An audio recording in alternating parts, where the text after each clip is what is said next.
Hola, hola, buen día. Acá nos encontramos en su programa Mautas con una persona que apreciamos y admiramos mucho, con don Leonardo Perucci, muy conocido, estoy seguro, por todos ustedes. Vamos a compartir un rato con don Leonardo, pero voy a hacer una presentación muy sucinta de su currículum y de su historia laboral porque es imposible, se nos iría todo el programa presentando a don Leonardo. Don Leonardo Perucci Molvin, nació en Antofagasta, Chile, en el año de 1937. Es un actor, escritor, guionista y director chileno nacionalizado costarricense. Fue exiliado de Chile tras el golpe de Estado de 1973 y se radicó en Costa Rica desde el año 79. Ha actuado en cine, teatro y televisión, donde incursionó además en la animación de programas, en el caso de Costa Rica como Fantástico o Giros. Don Leonardo fue actor en telenovelas de la televisión chilena por allá por los años entre el 67 y 72. Y también entre el 2004 y 2007 volvió a participar en producciones de su país de origen, actuando en 4 teleseries de Canal 13.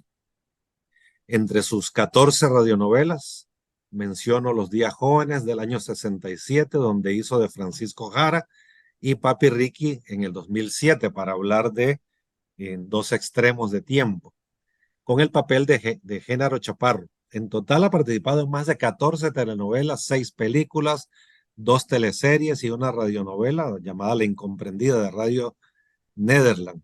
De sus 6 películas, destaco Los Testigos en el año 71 y Buscando a Marco Ramírez en el año 2017, para también expresar dos extremos de tiempo enormes, y estoy seguro que he dejado por fuera algunas, pero también quiero destacar que en el teatro don Leonardo ha sido director, entre otras obras, en El Crédito, Rajotka, Crimen y Castigo, inspirada en la obra de Dostoyevsky, El cartero de Neruda, que es un texto original de Antonio Escármeta, La colección y La charca inútil. Ese es un resumen muy, muy sucinto.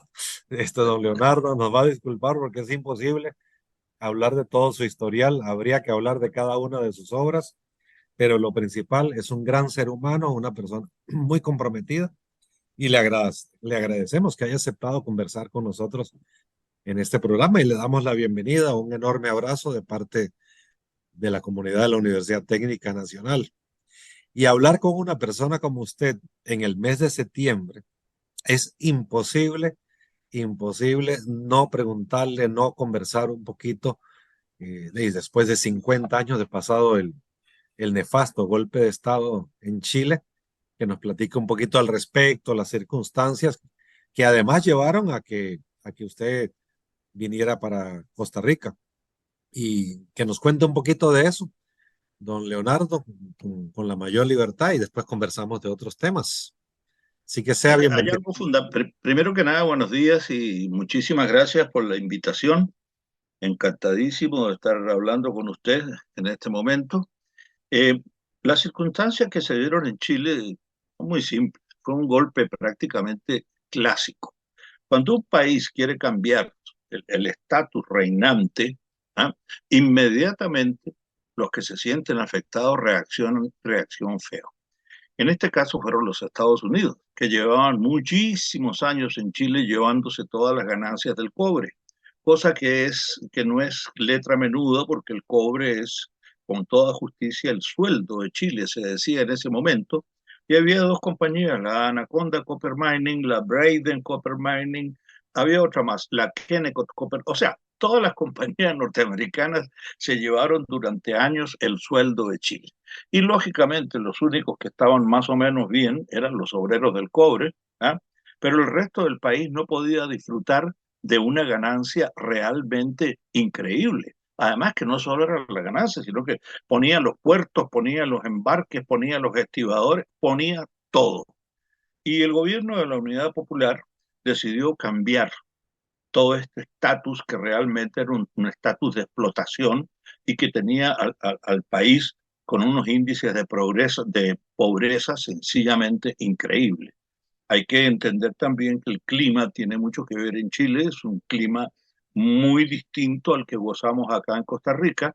Allá el frío es frío y solamente hay 3 meses de verano, ¿no? Entonces llueve también, hay nieve, en fin. O sea, para la gente pobre sencillamente es un calvario, ¿ah? Y estábamos llenos de tugurios por todos lados, lo que aquí se conoce como tugurios, ¿no? Allá en Chile se conocían como poblaciones callampas. Bueno, el gobierno de la Unidad Popular sencillamente nacionaliza el cobre. Y hay que decir una cosa, esto fue por unanimidad de la Cámara de Diputados y de la Cámara de Senadores y del Senado de la República.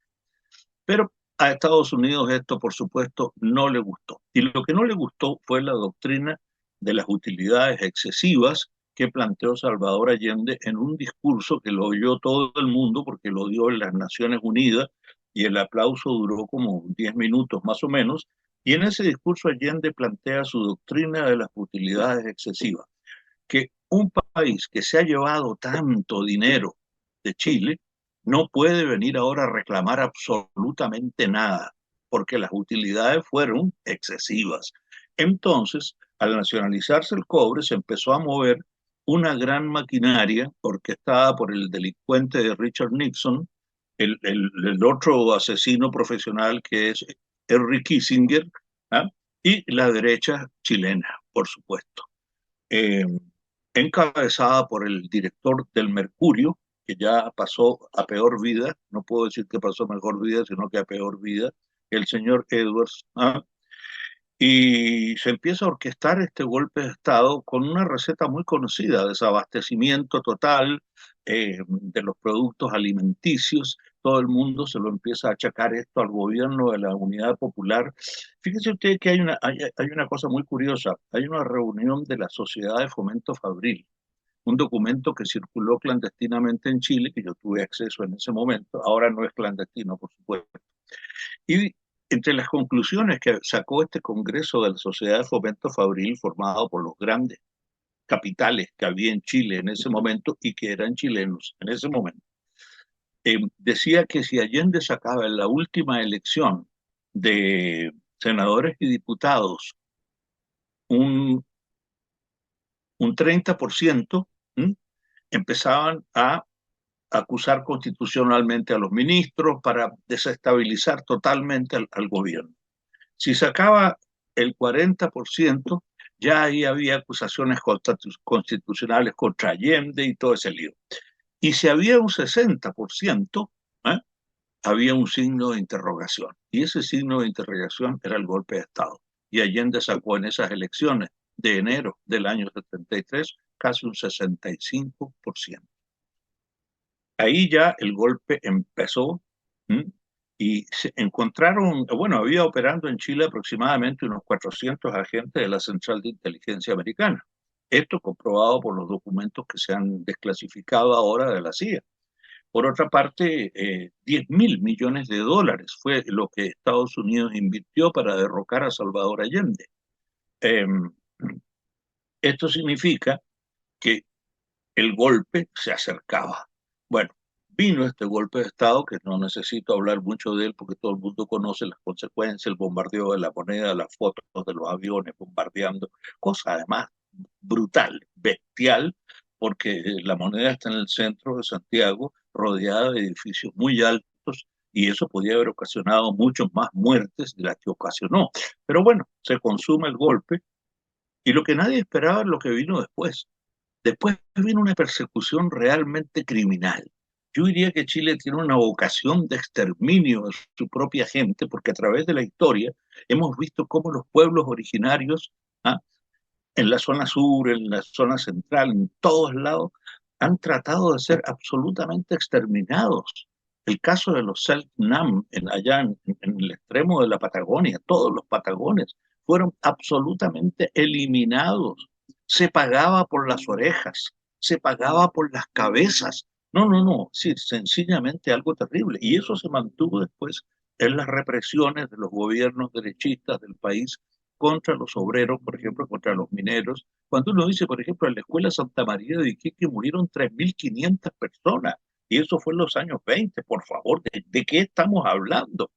No se trata de una guerra contra un enemigo que viniera de Bolivia, que viniera de no sé dónde, no.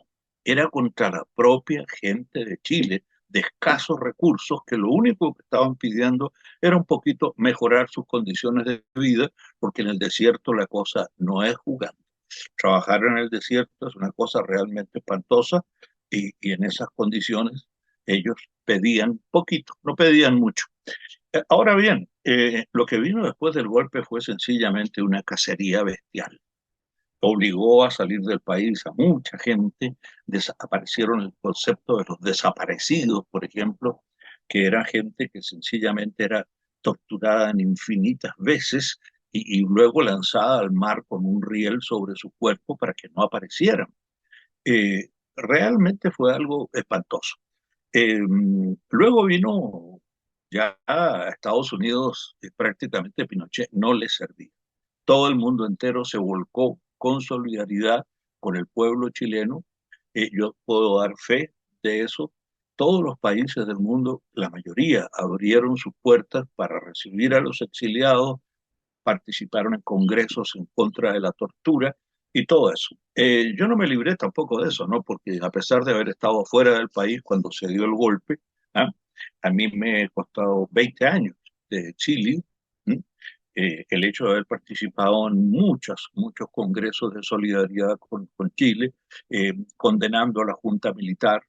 Y además que había otra cosa, que cuando uno estaba afuera, los compañeros que estaban adentro y eran torturados, tenían la instrucción, cuando eran acusados de algo increíble, ¿ah? Decir que el culpable era yo o los compañeros que estábamos afuera, para que no los siguieran torturando. Bueno, en todo caso, parece que yo acumulé un prontuario muy grande, no solo de verdad, sino que también de ayuda a esos compañeros. Eh, Ahora bien, en estos 16 años de dictadura, ¿ah? Impuesta, ellos impusieron el famoso modelo neoliberal. ¿En qué consistió este modelo neoliberal? Chile era una especie de socialdemocracia gracias a los gobiernos radicales, que eran un poco un centro izquierda, manejado fundamentalmente por gente de la masonería. La mayoría de los gobernantes chilenos, en eso hablo de Pedro Aguirre Cerda, Juan Antonio Ríos, una serie de presidentes que siguieron ese camino de una especie de socialdemocracia. Pero sabemos que de repente hasta la socialdemocracia, ¿ah? Es vista con malos ojos por las derechas de todos los países y por los mismos Estados Unidos. Aquí en Costa Rica tenemos un gobernante empeñado en vender las joyas de la corona. ¿Ah? Eso lo estamos viendo, quiere vender el banco, no le quiere pagar a la caja, la quiere quebrar, en fin, ya son signos de que el neoliberalismo quiere instalarse acá en Costa Rica. Bueno, en Chile se instala este neoliberalismo y Pinochet vende 130 empresas que pertenecían al Estado a precio de huevo. Bueno, los huevos están muy caros, pero digamos entonces que a precio muy barato. El empresario chileno se empieza a asociar con empresarios foráneos. Entonces ya el dominio viene a ser un dominio compartido entre chilenos derechistas y empresarios extranjeros. O sea, ya no es tan difícil, tan fácil quitarse de encima este modelo económico. También en esto tiene mucho que ver cuando, cuando termina, digamos, la dictadura de Pinochet, eh, se crea un partido multipartidista que es la Concertación, y pacta con Pinochet para volver a la democracia. Y esas son las condiciones que todavía tienen a Chile prácticamente ahorcado. Una constitución elaborada por lo más rancio, ¿ah? Y criminal de la dictadura, que dejó amarrado prácticamente de manos y de pies al país para hacer cualquier reforma, ¿ah? Y por otra parte, una población flotante. Hay una población de indecisos, como las hay en todos los países, ¿ah? Que cuando los gobiernos de derecha sucesivos que han habido en Chile, ¿ah? Porque la Junta Militar, la dictadura no solo amarró la Constitución, todos los medios de comunicación pertenecen a la derecha chilena. Entonces, ¿qué es lo que pasa? Es una labor de todos los días de martillar, ¿ah? Que hace que, por ejemplo, en una encuesta hecha recientemente, el 30% de la población estaba de acuerdo con el golpe militar y sus consecuencias. lo cual es bastante siniestro, ¿no? Entonces, eso es lo que ha ido un poco deteniendo este proceso de querer cambiar las cosas en Chile. En este momento está un presidente, vamos a decirlo, de centro izquierda, podría ser el señor Boric, y lamentablemente lo tienen acorralado por todos lados. Hay gente que incluso en este momento en Chile, a pesar de todo lo que sucedió en el pasado, está pidiendo un golpe de Estado de nuevo. ¿Mm? Un muchacho de 35, 34 años que está en el gobierno por elección popular, como lo fue Salvador Allende en su momento, ¿ah? Y trata de defender esta democracia como puede, pero con todos los medios de comunicación en contra, y hablo de prensa, radio, televisión y todo eso, el lavado de cerebro es muy grande. Por eso es que estos 50 años no nos permiten, digamos, a ver un panorama halagüeño, ¿ah? A futuro, a pesar de que uno sigue confiando todavía en el pueblo de Chile, ¿no?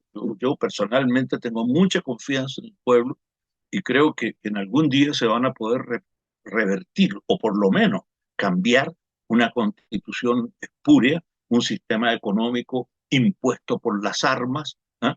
Y borrar de una vez por todas, aunque sea por encimita, este pasado siniestro que cargamos todos, ¿no? Don Leonardo, realmente es un tema muy sensible, muy sensible. Este, Nosotros fuimos sumamente solidarios con los hermanos y hermanas chilenos que salieron en la época y que llegaron a Centroamérica. Y hemos construido mucho gracias a ese exilio chileno, pero seguimos siendo sensibles y solidarios con esta historia, que no acaba, que usted ha descrito de manera maravillosa en corto tiempo, da realmente para mucho más. Y bueno, ese exilio chileno lo trajo usted a Costa Rica y Costa Rica ganó mucho con la llegada de personas como usted y de otros amigos y amigas chilenos que están acá. Cuéntenos tal vez un poquito de esa vivencia suya, que desde el año 79 acá en Costa Rica, su trabajo como artista, Bueno, también cada suya crítica de cómo están a destruyendo los... mí, a mí el golpe de Estado me había sorprendido en Cuba. Ajá. Había ido invitado para un congreso, no me acuerdo de qué era ya. Y la verdad es que cuando vino el golpe de Estado y me quedé como quien dice en el aire, ¿no? O sea, eh, como dice un amigo mío, cuando uno está en el exilio, recorre todos los pasillos de la casa, abre los closets, se mete en los bolsillos, encuentra boletos de bus y todas esas cosas, una colilla de cigarro por ahí guardada, una caja de fósforo. Bueno, toda esa parte del exilio, si yo no hubiera estado en un país tan solidario como Cuba, yo creo que me hubiera complicado mucho más las cosas. Cómo se le complicaron a muchos compañeros exiliados que terminaron alcohólicos, que se suicidaron, que no soportaron. ¿M? Y que además todavía viven el hecho de que sus hijos pertenecen a un país, donde ellos se asilaron y ellos siguen teniendo ganas los padres de regresar a Chile y los hijos dicen, no, no, ese no es mi país es este. Entonces las familias siguen todavía sufriendo el embate del exilio. Bueno, te decía que después de 5 años en Cuba, en donde estuve contratado por el Ministerio de Cultura, hice 15 obras de teatro, hice, dirigí 3 obras también y además me diplomé como director de teatro con técnicos soviéticos de primer nivel, como director del Teatro Arte en Cuba, por ejemplo. En esos años había una gran convivencia entre Cuba y la Unión Soviética. Todavía no venía el desastre de la Unión Soviética de disolverse y yo, entonces el lío. Entonces fue muy provechoso desde el punto de vista profesional mi estancia en la isla. Pero después de 5 años yo digo, bueno, ya es hora de intentar regresar un poquito, acercarme a Chile. No sabía yo todavía que tenía la prohibición de entrar. Y un amigo costarricense que estaba en el grupo, curiosamente me dice, ¿por qué no pasas por Costa Rica? Ahí hay montones de actores chilenos y los empiezan a nombrar y resulta que todos esos actores eran amigos íntimos míos de toda la vida. Incluso algunos como hermanos, como el caso de Marcelo Gaete, Sarita Tica, Alonso Venegas. El hecho es que paso por Costa Rica con tan buena suerte que aquí se estaba montando Fuente Ovejuna con el maestro Atahualpa del Chopo Y sencillamente, bueno, empecé yo a asistir a los ensayos y de casualidad me descubre el director y me integra al elenco, hago una improvisación y me dieron el protagonista. Claro, yo venía muy afilado de Cuba porque, como te digo, había trabajado en un grupo que teníamos teatro de repertorio, entonces quiere decir que manteníamos en cartelera nosotros como 5 o 6 obras. Entonces eso te da un entrenamiento muy bueno, en buena hora, porque este país me lo ha dado todo. Me lo ha dado todo, me dio una familia, me dio trabajo. Estuve trabajando en la Universidad de Costa Rica, después estuve en la empresa privada, en Teletica, en Canal 7, con la familia Picado, de quien solo tengo agradecimiento. Realmente mi estancia ahí fue maravillosa. 20 años estuve trabajando allí y después fui a Chile.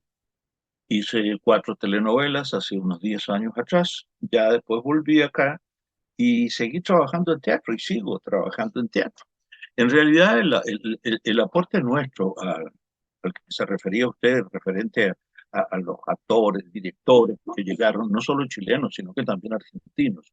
Hay que recordar a los Catania, por ejemplo, Gladys, a Carlos, a Pato Catania, creo. Y, y, y bueno, y los chilenos que también llegaron, sobre todo el Teatro del Ángel, Alejandro Sivikin, Bélgica Castro y Lucho Barahona.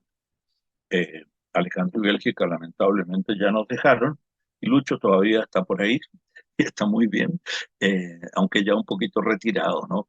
Eh, yo diría que la llegada del Ángel profesionalizó el teatro en este país, realmente esencial, porque antes había un grupo de gente maravillosa a la cual le debo todo, a Daniel Gallegos, Samuel Robinsky, Beto Cañas, a Guido Sáenz, a Lenín Garrido, en fin, un grupo de gente maravillosa que fueron los creadores del Ministerio de Cultura, que fueron los creadores de la Compañía Nacional de Teatro, en fin, y que se ocupaban de que el estatus de los actores y del arte en general estuviera privilegiado, cosa que ahora los sucesivos gobiernos que han venido después de estos próceres, como los llamo yo, lo único que han hecho ha sido recortar el presupuesto de cultura y dejarnos prácticamente con una mano adelante y una mano atrás, como dicen, y una compañía nacional de teatro que era un orgullo para este país, prácticamente agónica, a punto ya de cerrar sus puertas, con plazas que no se renuevan, con ineptitud también por parte de quienes son nombrados ahí en la compañía. En fin, un desastre en este momento la cultura en el país. Pero volviendo a eso, nada de esto se hubiera podido hacer, ¿sí? Porque no solo es el mérito de los que llegamos acá, sino que de los que estaban. Los que estaban son los que ya nombré, que son mis próceres queridos, ¿ah? Que realmente ellos impulsaron el arte en este país de una manera como nunca antes lo habíamos visto. Y ahora están empeñados, parecen echar abajo todo ese edificio maravilloso que se construyó, ese andamiaje que nos permitió salir del país, hacer presentaciones afuera con éxito. Entonces, sencillamente, ahora yo entiendo lo que está pasando. Lo que está pasando es que a este gobierno en particular no le interesa un pueblo sensible. No le interesa un pueblo que vaya a ver los conciertos, que vaya al teatro, porque el arte tiene una particularidad de sensibilizar a la gente, ¿ah? No solo con la música, con el teatro, sino que con los problemas, porque cuando uno escucha, por ejemplo, una sinfonía de Beethoven y se le eriza la piel, ¿ah? Le pasa lo mismo cuando hay una injusticia, por ejemplo. Uno está sensibilizado para ocuparse de los problemas de los demás. Yo, por ejemplo, y disculpe que me nombre, pero yo tuve la suerte de estudiar en Chile en un colegio que le hizo honor a lo que se conocía como las humanidades y que colocaba al ser humano en el centro del universo. Y eso hizo que las preocupaciones de los demás fueran las preocupaciones de uno. Cuando el pueblo es insensible, cuando el pueblo no ha tenido acceso a la cultura, al arte y a todo eso, le importa un pito lo que le pase al vecino o al de la otra cuadra o a la gente pobre, ¿ah? Entonces, ese es un problema porque el neoliberalismo es eso, el neoliberalismo. ¿Eh? Si, por ejemplo, tú vas a Chile y pones un programa en la televisión, enciendes cualquier canal, desde las 8 de la mañana hasta las 12 de la noche, el 90% de los programas son de farándula. O sea, vacío, totalmente vacuidad por todos lados. Eh, Todo es superficial, todo es ahí quién se puso tetas, quién no se las puso, quién se las quitó, que fulana le quitó el novio al otro, le quitó el marido, o sea, todo ese conventilleo que no lleva a ninguna parte. Y eso va en El chisme, desmedro, como te decía, de la sensibilidad de la gente cultura del para chisme. apreciar los grandes problemas. Y eso no es un fenómeno chileno, lo estamos viendo en toda América Latina. Es una receta para que la gente lo entienda que se está aplicando. ¿Ah?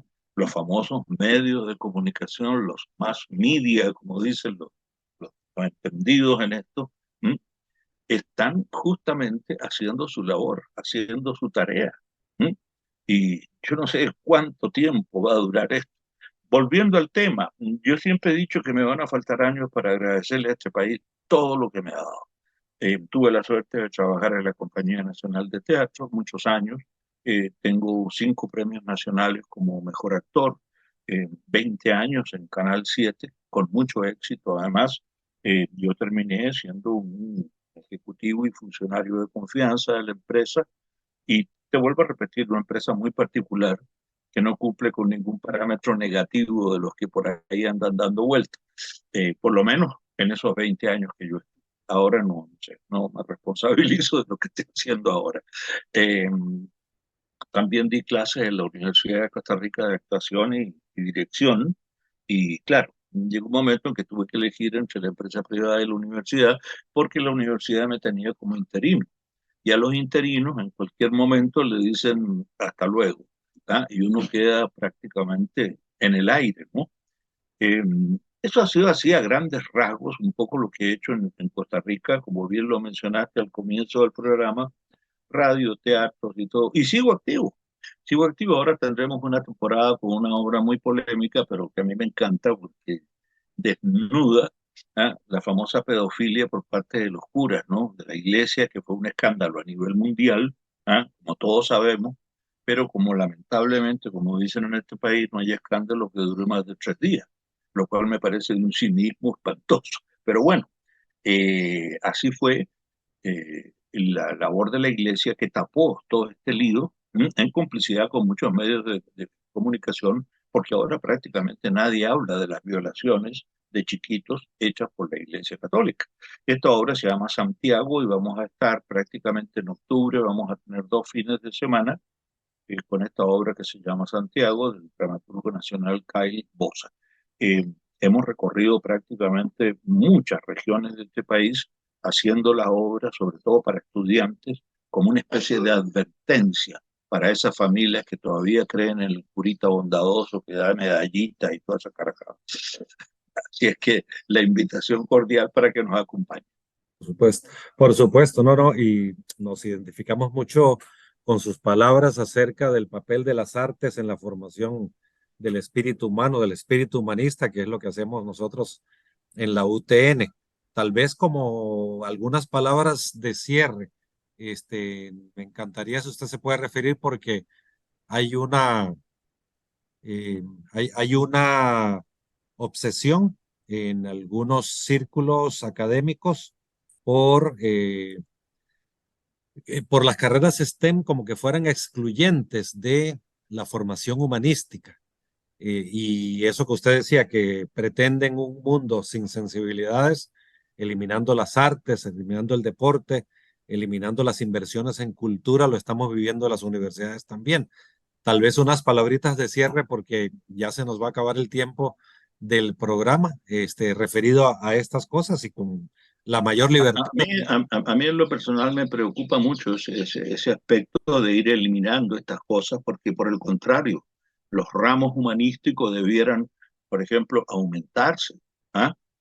Yo, por ejemplo, tuve filosofía en humanidades, tuve francés, tuve inglés y yo estudié en liceos fiscales. Yo no fui a ningún colegio particular, ni a ningún colegio privado, en absoluto.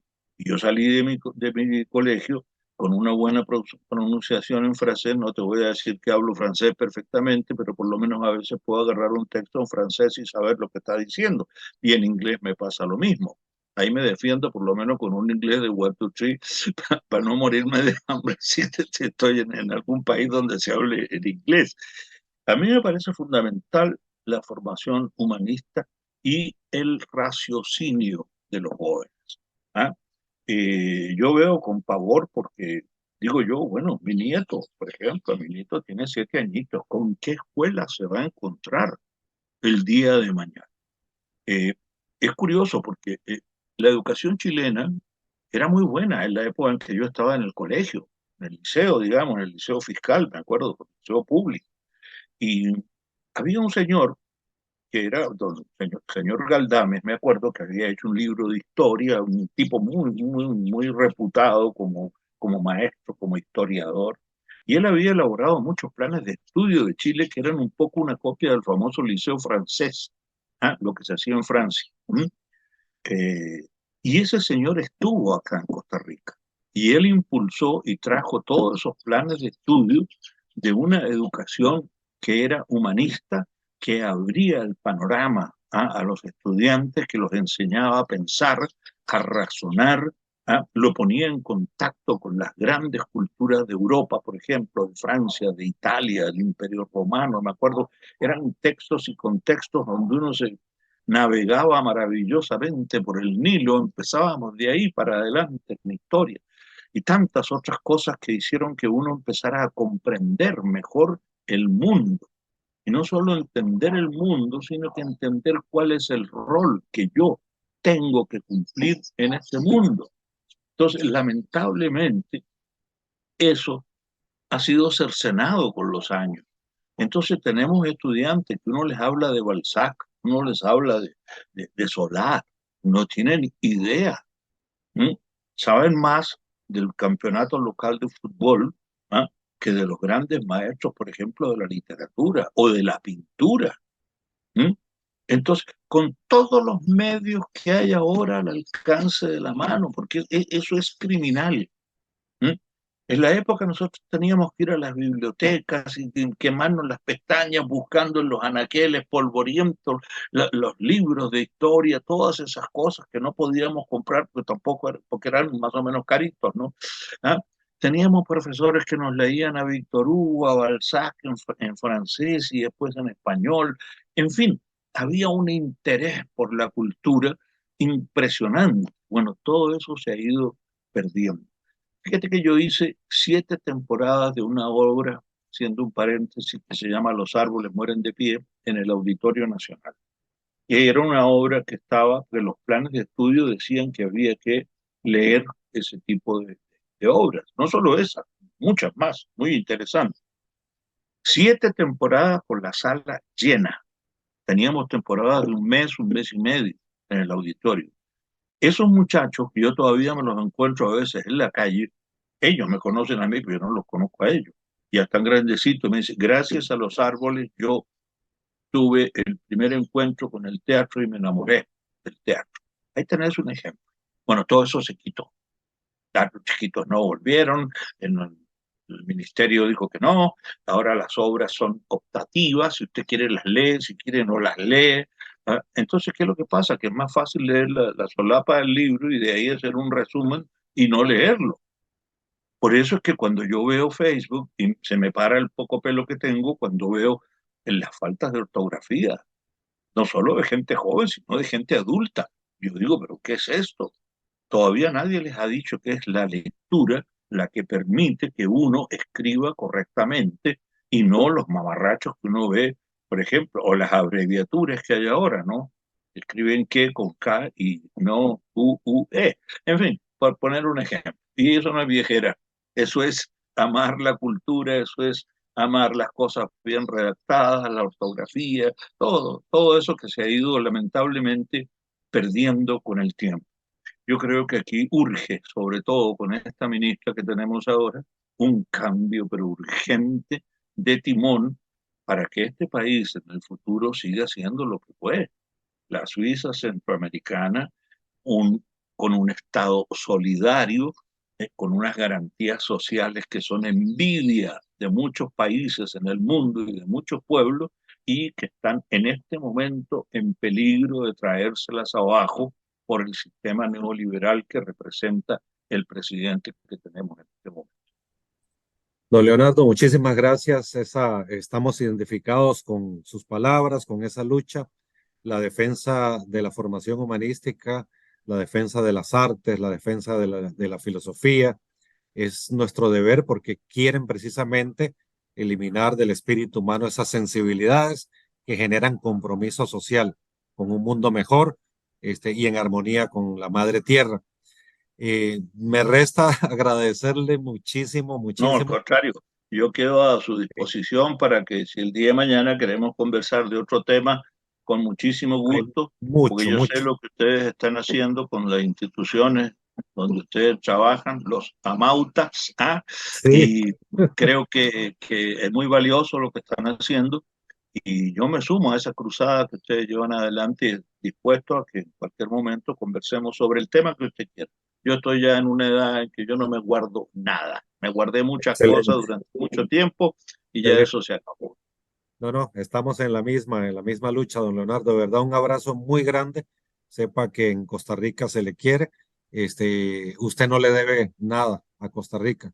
Nosotros somos los que le debemos mucho a gente como usted que vino a aportar tanto a estos países centroamericanos. Así que recibo un enorme abrazo de parte de la Vicerrectoría de Docencia de la UTN y del programa de formación humanística y vamos a seguir conversando. Bueno, Muchísimas gracias. que Hasta luego. pase muy buen día. Chao. Gracias.